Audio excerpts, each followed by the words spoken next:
The wind howled through the trees, carrying the sound of something strange. Ray stopped in his tracks, his flashlight flickering in the cold night. He had heard a cry, but it wasn't an animal. It sounded soft, almost like someone whispering. His name. He was deep in the forest, far from any road. He'd only come here to collect firewood for his cabin. But now curiosity pulled him forward, step by step. The sky was broken with clouds. Hiding the moon, his boots crunched the leaves.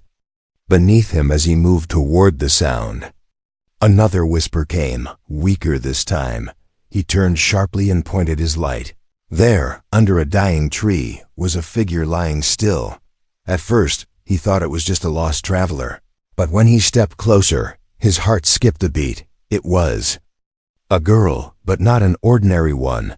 Her skin was pale like snow, and her eyes were half open, glowing faint red. Her black hair was wet and tangled, her clothes torn. She looked hurt, hungry, and cold. Ray dropped to one knee beside her, unsure what to do. She opened her lips and spoke in a weak voice. "Water." "Please," she said, her voice like smoke. Ray quickly opened his pack and handed her his bottle, but she pushed it away gently, shaking her head. "Not that kind," she whispered. Her hand touched his wrist for a second, and he felt her skin ice cold. He pulled back without thinking, confused and a little afraid. He looked into her eyes again, and what he saw shocked him. Not hunger, not madness, but sadness and fear. "Who are you?" he asked, his voice low. She tried to sit up but failed, her arms too weak. "I am not from here," she said, her words slow and careful. "I'm from the stars, from the ship that fell." Ray blinked, thinking she might be delusional. But then he remembered a news report weeks ago about strange lights in the sky. Most people thought it was a comet or space junk. "Your ship crashed?" he asked. She nodded slightly, her eyes closing. "Again, my name is Serena. I'm a scout." Ray looked around, but there was no sign of any wreckage, just trees and cold silence. He helped her sit up against the tree and wrapped his jacket around her. She didn't resist, but she kept looking at him strangely. "What do you need?" he asked. "How can I help you?" She looked away and said nothing. Then she muttered something under her breath. He leaned in closer, and she whispered, "Life. Energy, not blood. Not exactly. I can't survive without it." Ray stepped back, his mind spinning. "You're saying you're like a vampire?" he asked. She gave a weak smile. "Your people would call me that, yes." Ray didn't know whether to laugh or run, but her condition was real. He could see it. She was fading, barely holding on. She wasn't attacking. She wasn't even begging. She was just waiting to die. Ray sat beside her, watching her breathe slowly. He remembered his little sister, who had died alone in a hospital bed. He clenched his fists and looked at her again. "If I give you what you need, will it kill me?" he asked. "No," she said softly, "but it will change you." "I don't want to do that." "You're already dying," Ray said. "And I'm not letting someone die like this again." She looked at him with wide eyes filled with disbelief. He leaned closer, pulling down his scarf and exposing his neck. "Take what you need," he whispered. She reached up with a shaking hand, her fingers brushing his skin. But then she froze, her eyes full of pain and fear. "No, I can't." "Not yet," she said, pulling her hand back. Her body trembled, and she curled into herself like a wounded animal. Ray sighed and moved back, giving her space.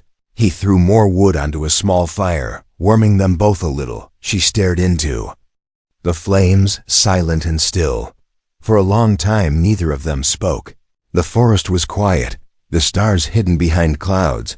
Ray didn't understand what was happening, but he knew one thing. She wasn't a monster. Whatever she was, whatever she needed, she was still a living being fighting to stay alive, and he couldn't walk away. Not tonight. He would stay with her, no matter what happened. From the darkness beyond the trees, something watched them with cold, hungry eyes. Ray woke to the sound of soft breathing. Slow and shaky, the fire had burned low, its orange glow barely pushing back the shadows. He sat up quickly, eyes searching for the pale girl he had found. She was still there, curled under his jacket, her eyes half open, watching him. Her lips were dry, and her skin looked like glass under moonlight. But something in her face had changed. She wasn't just weak now, she looked ashamed. Ray didn't say anything at first. He just poked at the fire and added more wood. The silence between them wasn't heavy, just waiting. Finally, she spoke, her voice softer than the wind. "You stayed," she said, more surprised than thankful. Ray nodded. "I said I would." She sat up slowly, using the tree for support. Her movements were stiff, careful, like every breath was a battle. Ray looked at her and asked the question he had been holding back. "What really happens if you drink from someone like me?" She didn't answer at first, her glowing eyes avoiding his. Then she whispered, "A connection is formed. Not just in body, but in mind." "In spirit," Ray frowned. "What kind of connection?" "Bonding," she said.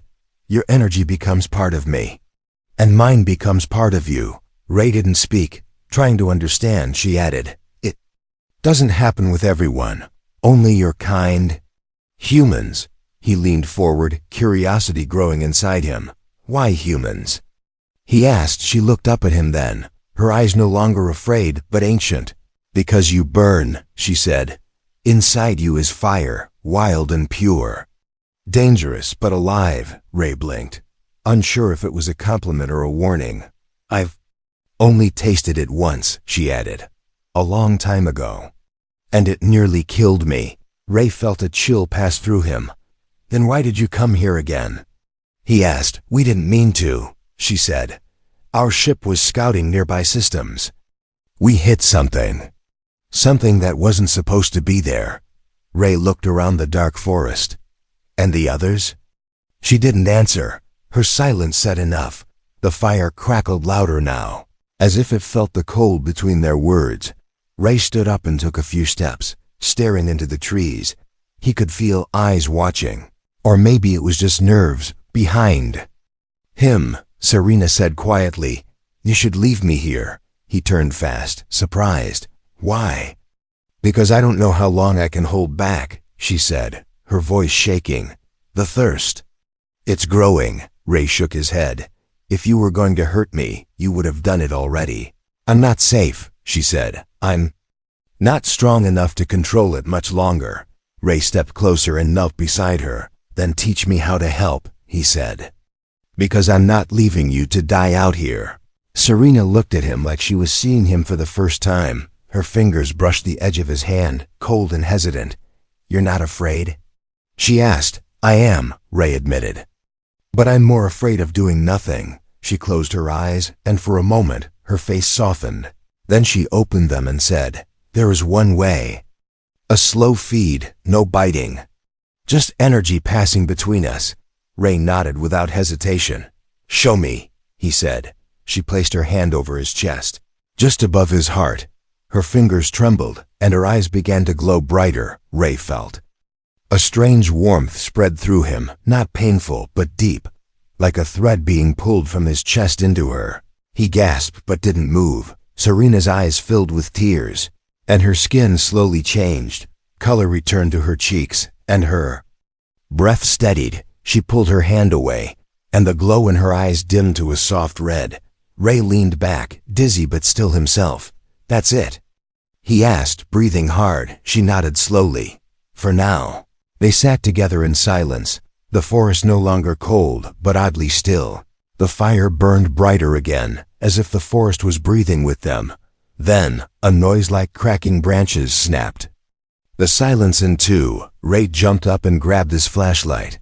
Shining it into the woods, something moved just beyond the light. Fast and silent, Serena stood too, her body tense. Her voice dropped to a whisper. "We're not alone." Ray looked back at her. "Is it one of your kind?" "I don't know," she said, eyes locked on the shadows. "But it's not friendly." A new fear entered the air, thick and cold, and in that moment, Ray realized this night was far from over. He wasn't just protecting a dying alien girl anymore. He was standing beside something hunted, something powerful, and something else was coming for them both. The silence shattered like glass when a low growl echoed through the trees. Ray raised his flashlight higher, the beam shaking slightly in his grip. The forest around them had gone too still, too quiet, like it was holding its breath. Serena stood beside him, her eyes glowing again, not from hunger this time, but fear. The sound came again, closer now, and heavier, like something large moving through the dark. Ray's heart thudded against his chest, each beat louder than the last. He had no weapon, no plan, only the growing knowledge that they were being hunted. "Run," Serena whispered, grabbing his wrist with surprising strength. He didn't ask questions, didn't argue, just followed her through the trees. Branches whipped past their faces as they ran, boots crunching dry leaves. Behind them, the growling turned to snarling, followed by a sharp screech, unnatural and angry. Ray glanced back for just a second and caught sight of a figure, tall and silver, sliding between the trees like smoke. His breath caught in his throat. It wasn't just a predator, it was something designed to kill. "What is that?" he gasped as they ran. Serena didn't answer right away, her focus sharp, her body weak but moving fast. Then she said, "A seeker, sent to finish what the crash couldn't." They reached a steep slope and tumbled down it, sliding through mud and roots. Ray hit the bottom hard, his arm aching, but he scrambled to his feet, pulling Serena up with him. "We can't outrun it," she said, her voice filled with fear she had been hiding until now. "Then we fight it?" Ray asked, trying to catch his breath. Serena looked at him like he had just spoken madness. "I can't even stand on my own for long," she said. "And you're only human." Ray gave a short laugh, the kind that comes when death is close. "Lucky for us, humans are stubborn." They stumbled into a clearing, the moonlight spilling down like pale blood. Serena collapsed near a fallen log, holding her side where something sharp had torn her suit. Ray knelt beside her, panic rising. "You're bleeding," he said. "It's not blood," she replied weakly. "It's energy, draining faster than I can hold it." He looked at her, then at the forest edge where the seeker was surely watching them. Then, without warning, he reached out and took her hand. "What are you doing?" she whispered. "Giving you more." He said, "Do what you did before. Just take it." Serena hesitated, eyes wide, but the moment was too urgent for pride. She placed her hand against his chest again, and the glow returned. Ray felt the pull again, the strange warmth, the dizzying rush, but this time it went deeper, cutting into something he didn't know was there. His vision blurred, but he stayed still, letting her feed. Serena's wounds stopped leaking, her breath grew steady, her strength returning. She let go, tears on her face. "I didn't mean to take so much," she said, trembling. Ray smiled weakly. "You needed it." Before either of them could speak again, a hiss sliced through the clearing. The seeker stepped into the moonlight, tall, silver-skinned, and wearing no face. Its body pulsed with dark energy, and its long arms ended in sharp, glowing blades. Serena stood, legs shaking, eyes locked on the creature. Ray stood too, not knowing how he could help but refusing to sit back. The seeker tilted its head, sensing the bond between them. Then it spoke with a voice like broken metal. "You bonded with prey. You broke the law." Serena didn't answer, only raised her hands, ready to fight. Ray moved beside her, fists clenched.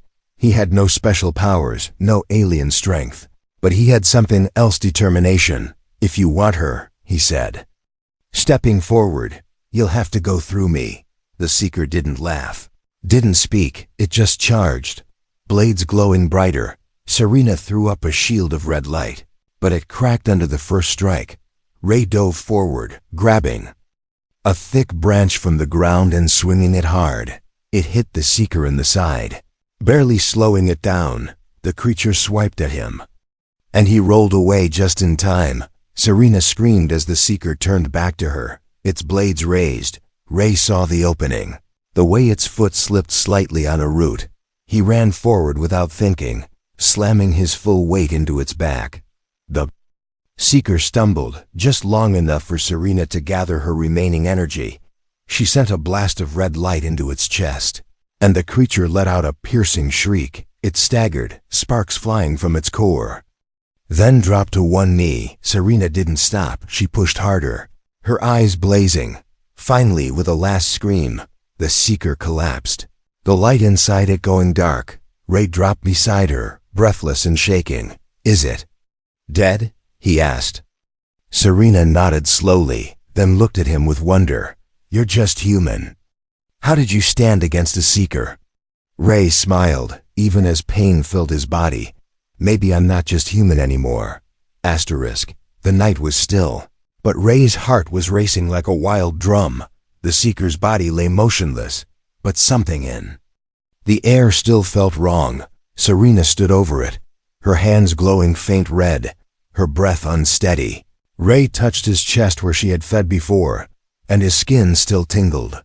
It wasn't just energy he had lost, something deeper had changed. He felt warmer, stronger, and somehow lighter, but he also felt her pain inside him now, not just as a witness, but as part of him. Serena dropped to her knees and whispered a word in her own language. A soft blue spark flickered across the ground and faded. Ray didn't ask what it meant. He just stayed close, watching her carefully. "You were going to die," he said. "If I hadn't." "I know," she interrupted, her voice flat. "But now something worse has started." Ray frowned. "What do you mean?" She looked at him with those red glowing eyes and said, "We're linked now." More than before, Ray felt a strange pull, like her heartbeat echoed in his chest.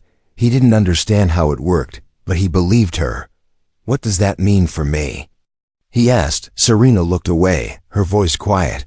"If I die, you die too." The words struck Ray like ice. He didn't speak for a while, letting the truth settle into his bones. But instead of fear, he felt something else: determination. "Then we keep you alive," he said. They moved together through the forest, leaving the dead Seeker behind. Ray's legs were weak, but Serena helped him walk now. Her energy was not fully restored, but it was enough to steady them both as they walked. Serena spoke of her people, of how their kind fed on living energy, but always with care, of how they were feared by others and hunted when they tried to live in peace, and how bonding with another species, especially a human, was forbidden. "They say humans burn too bright," she said, "that your fire changes us." Ray looked at her and asked, "Do you feel changed?" She nodded slowly, "Yes. And it scares me." He chuckled. "Welcome to being human." She didn't laugh, but a small smile touched her lips. They stopped by a small stream, and Serena knelt to touch the water. Her fingers danced across the surface, creating soft ripples. "This planet, your world, it feels heavy," she said, "but alive." Ray sat on a rock and watched her, still trying to understand everything. "Where's your ship?" he asked. "Can we get to it?" She stood and looked to the north, toward the hills. If it survived the crash, it would have hidden itself under the mountain. "That's far," Ray said. "We'll need supplies, rest." Serena looked at him seriously. "We don't have time." Ray understood without needing more words. More Seekers could be coming, or worse. Suddenly, Ray stumbled forward, clutching his head. A sharp pain rushed through him like fire in his blood. Serena rushed to him, grabbing his shoulders. "Ray!" she called out. "What's happening?" His eyes opened, glowing faintly red for just a second. Then the pain stopped, and everything fell silent again. Ray looked around, shaking. "I saw something, your memory." "Your pain." Serena looked horrified. "The bond.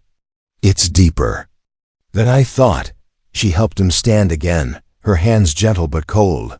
"We need to reach the ship," she said. "It might have a cure, or at least answers." Ray nodded, but inside, he knew something had changed forever. He wasn't just helping an alien girl anymore. He was connected to her life, her pain, her past. He was part of something larger, something dangerous, but Even now, looking into her eyes, he didn't regret it. He only wanted to go forward as they climbed through the forest path. Shadows moved silently behind them. A second seeker wasn't coming, something older was. The sky turned a deep red as dawn touched the edge of the forest. But the light brought no peace, only warning. Ray felt it first, not in his skin, but in his bones, a slow heaviness like something pulling him down from the inside. He reached out and grabbed a tree to steady himself. Serena stopped ahead and turned quickly, her eyes narrowing. "You feel it too," she said, not as a question, but a truth. Ray nodded slowly, breathing hard. "It's like something old is watching." Serena looked toward the hills, where her ship might still sleep beneath stone in time. "Then we have to move faster," she said. "It's waking up." Ray didn't ask what it was. He already knew it wasn't good. His dreams the night before had been filled with strange whispers, voices speaking a language he didn't know, yet somehow understood. They walked without resting, their feet dragging through mud and leaves. The forest seemed to grow colder. The closer they got to the hills, even the birds had gone quiet, the trees standing like silent guards. Serena's glow was dim now, her face pale again. Ray had given her too much energy, and she hadn't taken more since. He could see her hands shaking, but she refused to stop. "We're almost there," she said, though her voice trembled. Finally, they reached the rocky base of a jagged hill. Massive stones lay scattered, some covered in moss, others still glowing faintly blue. Serena stepped forward, her hand hovering over one of the stones. "It's here," she whispered. "It's beneath us." Ray looked around but saw no door. No sign of technology. "Then how do we get in?" he asked. She closed her eyes and placed both palms on the stone. A deep vibration passed through the earth, and a circle of light opened in the ground. A metal platform rose slowly, revealing a staircase leading down into darkness. Ray stared at it, unsure whether to feel relief or fear. Serena motioned for him to follow, and together they stepped into the dark. The walls around them pulsed with soft blue veins, like living wires. Each step echoed through the strange tunnel. Serena paused halfway and whispered, "This ship was built to hide, not to fight." Ray nodded. "Let's hope it still remembers how to open its eyes." At the bottom, a soft hum filled the air. Ray felt it in his chest, like the beating of another heart. Then the room lit up, a vast chamber with silver walls and floating panels. Serena rushed to a glowing crystal in the center, placing her hand on it. The ship responded with a low chime. "Still alive," she whispered. "Sleeping, but not dead." Ray walked slowly around the chamber, watching as symbols lit up along the walls. They looked alien, but his eyes somehow read them. Blood memory, bond alert, incompatible fusion. He turned to Serena, his voice tight. "These symbols, I understand them." "Why?" Serena looked at him with sorrow. "Because the bond is changing you faster than I thought," she said. Ray took a step back, panic rising. "Am I becoming one of you?" She shook her head. "No, something else. Something between." Before she could explain more, a sharp scream echoed through the chamber. Not from outside, but from the ship itself. The lights flickered, the floor trembled. Serena froze, her hand still on the crystal. "No," she whispered. "It's here." It followed us. Ray turned toward the stairs, already drawing in shallow breaths. Another presence filled the ship, not just physical but mental. Ray felt it in his thoughts, clawing at his memories, twisting them. A voice rang out in there. "Minds, smooth and cold. One vampire is dangerous, but two bonded? That is a threat." Ray clutched his head, falling to his knees. Serena screamed and tried to pull him back. But the ship's walls began to bend. The enemy had arrived, not in a body, but in a presence, something ancient. A vampire not of flesh, but of thought. And it wanted to break the bond by tearing them apart from the inside. Ray stood inside a memory that wasn't his. The trees were purple, and the sky above him was split in two. He could feel Serena beside him, Though he couldn't see her face, the forest burned in silence, and giant ships floated above the clouds like ghosts. This wasn't Earth. And it wasn't now, it was something pulled from her past. His hands were shaking, but they weren't his hands, they were hers. He felt her pain, her fear, her heartbreak like it was his own. Then everything vanished, like smoke blown away. By a cruel wind, Ray collapsed onto the floor of the ship, gasping for breath. Serena was beside him, holding his head in her lap, her eyes filled with tears. "I'm sorry," she whispered. "It's inside us now. It's using the bond to attack." The ship's walls flickered, lights flashing in patterns like warning screams. Ray tried to speak, but the words in his mouth weren't English. They were old, ancient. And when Serena heard them, her face went pale with shock. "How do you know those words?" she asked. Ray shook his head. "I don't. They just came. They're forbidden," she said. "Only the elders knew them. The ones who vanished centuries ago." The voice returned, louder now, not echoing through the ship, but through their minds. "You opened the door, child," it said. "Now I will drink from both of you." Serena gritted her teeth and pulled Ray to his feet. "We have to reach the heart chamber," she said. "It's the only place the ship can defend itself." They ran through glowing corridors that twisted like veins. The deeper they went, the more the ship fought to stay awake. Doors opened and closed by themselves. Lights blinked like blinking eyes. Ray saw glimpses of old memories in the walls. People, places, war, loss, all from Serena's race, trapped in the ship like ghosts. He felt them pulling at him, not to harm but to warn, to show him that what hunted them wasn't just a mind, but a hunger without a name. When they reached the heart chamber, the walls pulsed with a dim blue light. A floating crystal, larger than a person, hung in the center. Like a silent heart, Serena touched it, and the room lit up with symbols that danced through the air.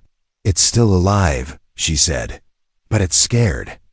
"The ship can feel the presence too." Ray stepped forward, the crystal glowing brighter as he neared. He didn't understand what he was doing, but something inside him did. His hand rose on its own, and the moment he touched the crystal, everything changed. The voice screamed not with fear, but with anger. The walls shook. The lights turned red, and the temperature dropped like winter falling from the sky. Ray's eyes turned red again, and a strange mark appeared on his neck. Serena saw it and gasped. "That mark! It's the seal," she said. "Only those who hold the blood of both worlds can bear it."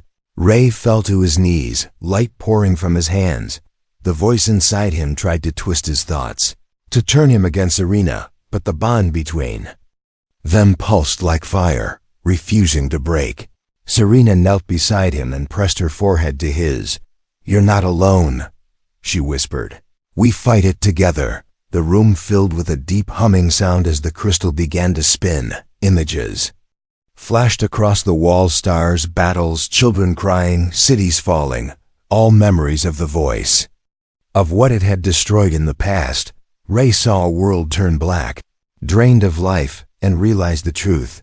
The voice had no body because it had consumed its own long ago. It fed on minds, on fear, on memory, and now it wanted to do the same too. Earth. Ray stood up slowly, the light in his chest growing stronger. He held out his hand to Serena, and she took it, her own glow returning. "We end this here," he said. "Together." They poured their energy into the crystal, not as prey but as flame. The ship screamed with them, its walls echoing their defiance. And the ancient voice began to crack, piece by piece. It roared one last time before fading like dust. The chamber fell silent, the lights turning soft and white. Ray collapsed, breathing hard, the mark on his neck still glowing. Serena caught him before he fell completely. "You survived," she whispered. "But you're not just human anymore." Ray looked up at her, eyes half closed. "Then tell me what I am," he said. She didn't answer, because even she didn't know yet. The world outside had changed, but not as much as Ray. He stood at the edge of the cliff near Serena's hidden ship, looking down at the forest below. The morning light touched his face, but he didn't feel its warmth like he used to. Something inside him had shifted, quiet but permanent. His reflection in the silver wall no longer showed just a human. There was something else now, glowing faintly beneath his skin. Not alien, not vampire, and not exactly human anymore. Behind him, Serena approached with soft footsteps. Her eyes were brighter, her steps lighter, but her heart was still heavy. They had survived the ancient voice, destroyed it in the ship's core, but at a cost neither of them fully understood. "The mark hasn't faded," she said, touching the side of Ray's neck gently. "It won't," he replied. "It's part of me now." Serena looked out toward the mountains, silent for a long moment. "We could leave," she said. "The ship is waking." "We could go far away." Ray turned to her, his voice calm. "But your people would hunt us, wouldn't they?" She nodded slowly. "Yes. Not out of hate, but fear. They fear what we've become," Ray said. "Together." Serena stepped closer, the wind brushing her hair across her face. "You broke the law of my kind," she said. "And I broke the law of yours," Ray laughed softly. "Maybe that's how new things begin." She looked at him then, eyes full of something she had never shown before, hope. The bond between them pulsed gently, not as a wound but as a rhythm, a shared beat, a shared fate, something stronger. Then fear. Ray placed his hand over hers, feeling her skin warm against his. "I don't regret anything," he said, "even if this is the end." Serena looked up at the sky, her voice quiet. "It's not the end." Ray waited, watching her closely. "My people will come," she said, "but not all of them will want war." "Then what happens next?" he asked. She smiled, the first real smile he had seen from her. "We show them what the bond truly means." The ship behind them began to rise, metal shifting, lights blinking to life. It floated gently above the ground, responding to Serena's call. Ray stepped toward it but paused, looking back at the world he once called home. "Will I ever be normal again?" he asked. Serena walked beside him. "No," she said, "but maybe you were never meant to be." They entered the ship together, and the doors closed behind them with a soft sigh. As it rose into the sky, the earth below grew smaller. But Ray didn't feel like he was leaving. He felt like he was beginning, for the first time. He wasn't running from something. He was walking toward a future no one could imagine. Not human, not vampire, not prey, but something new, something born from choice, sacrifice, and trust. Serena stood beside him at the ship's window, watching the stars appear one by one. She leaned close and whispered, "You gave me your blood. And you saved me." Ray looked at her, smiling. "You gave me something too." She tilted her head. "What?" Ray answered softly, "A reason to become more." Together they disappeared into the stars, not as predator and prey, not as alien and human, but as two souls bound by something greater. And out there, among the stars, the legend of the human who gave his neck to a dying vampire was just beginning.